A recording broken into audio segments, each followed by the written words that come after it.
In today's video, let's talk about how to fix WhatsApp messages not delivering. So if you're sending WhatsApp messages and the message is not getting delivered, in today's video, let me show you a few solutions that you can try out. Now, the first thing that you'll need to know is or need to check is your internet connection.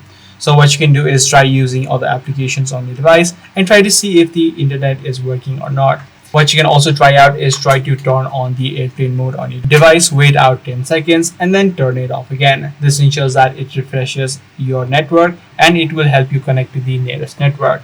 Now once you do this first step, try to see if the issue is fixed. If the issue still persists, the other thing that you can try out is try to uninstall the WhatsApp app from your device and then again re-download it. This ensures that you have the latest version and any sort of bugs which might be causing the issue will also be fixed. Now, even after doing all of these steps, you're still having issues with it. This is likely due to the global WhatsApp outage. So in this situation, you just need to wait out a few hours before the issue is automatically fixed. So I do hope this video did help you out. If it did, be sure to subscribe. I'm going to see you in the next one.